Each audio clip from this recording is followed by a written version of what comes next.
Okay, you've studied the biblical text, you've prayed through that process, you've taken notes, you understand the flow of the immediate passage you're preaching on, and you understand the context it fits into. Now it's time to start thinking through the sermon writing process and how you're going to present that passage in the sermon. Here's the question in this video that we're going to examine. What are some things preachers must do in order to preach the biblical text well? When it all comes down to it, how we handle the scriptures is all that truly matters. If we have an amazing story to begin, but our preaching of the passages, then we've missed the mark by a mile. So let's dive in. I'm going to give you 5 things preachers must do with the biblical text in the sermon. Number 1, teach it. Dive in. What was the cultural context of the original recipients of the passage? What was the context of the writer? What's the flow of the entire book, and how does that passage fit into it? Are there some phrases or cultural things that need clarity for us to understand them? Teaching the scriptures means that we take our hearers on a journey to another world, the world of biblical authors and their hearers and readers. See, my conviction here is why I avoid reading 43,000 individual verses in a sermon.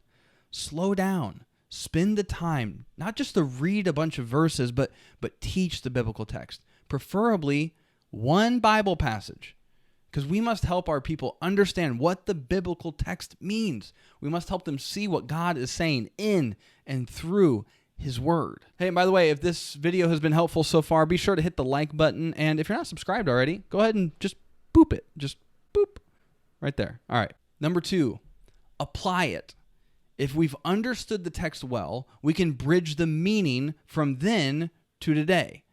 What do we do in response to the truth of the text? How does the text intersect with everyday life? How could a single person take this and live it out? A married person, a parent, a teenager, a child. While teaching the text well requires good exegesis of the text, applying the text requires good exegesis of our people. What are they dealing with, and how does this text address those things? When we're thinking through how we can apply the passage, we must simply take the truth and embed it into life today. How does this apply to this scenario and that scenario? If we know our people well, if we know human tendencies and human struggles well, we'll be able to apply the text well. But let's not stop there, because in the midst of applying the scriptures to life, we must give some flavor and color to the picture, and that's where the next thing comes into play. Number 3, illustrate it. Sermon illustrations can be a useful and even powerful tool for helping our people not only understand, but also feel. Did you know that we make decisions? This is crazy. That we make decisions based on emotion rather than logic. If that's true, then the question we must ask is, how do we connect with the heart? An illustration, a story, a picture, these are vehicles that can go where prose, where mere statements cannot. If we only show, here's what this means, and here's how it connects to everyday life, then we're shortchanging our listeners, because we're only staying on the interstate. And you and I both know that to get the best views, we must get off the interstate and go hiking. And when we illustrate the truth, we help people connect the truth to their emotions. In other words, the path from the head to the heart often happens when we're taken on a journey where the truth was applied or not applied in someone's life. If you can share a personal story, that's best. If not, look for things you've observed in life. You can find sermon illustrations in many, many places. People have a warning around me. Just be careful. This might end up in a sermon. Just kidding. Kind of.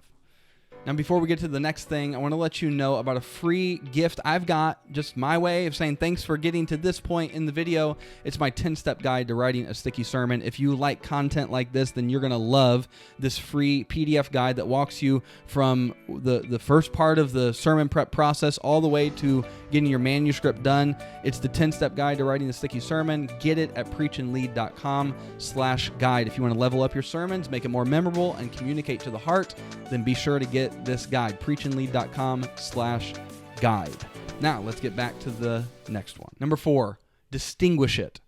If applying it looks at what the truth looks like lived out today, then distinguishing it looks at a couple things. Number 1, how we often miss the mark on living the truth out. And number 2, how we can misapply the passage to life. Oftentimes, this is where we must look at the passage through the lens of something, for example, moralistic therapeutic deism, and destroy it with a gospel right hook. The Christian life is not a life lived through willpower, but through the power of the Holy Spirit, indwelling the Christian and leading them to righteousness along the road of sanctification.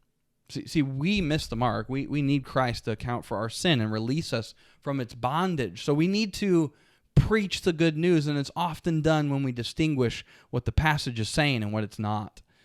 Number 5, portabilize it. I just made up a word, but it works. See, everything in our messages ought to be driving toward one big idea, and we must make that big idea portable. And so in order to portabilize the truth of the passage, we should boil it down to a memorable statement.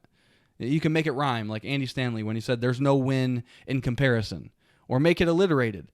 If you want your life to count, be gripped by the God of grace. Or make it echo, "You are of infinite worth to the infinite God." Or make it a metaphor. "The root of murder is anger. Only God can uproot it from our hearts."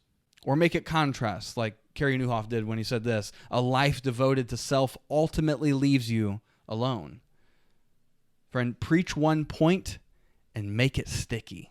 Now, some of you may disagree with what I just said. You may be of the camp of using 3 points, a poem, and a prayer, or you just simply use 3-point messages. Well, be sure to watch this video because in it, I try to break down of why the 3-point sermon needs to go in the dresser drawer of our sermon toolbox and not use it again. It's my argument for why 1-point messages are better than 3 points. So go ahead and watch that. Let me know in the comments if you disagree, if you agree. Let's have some fun. Boop it. Just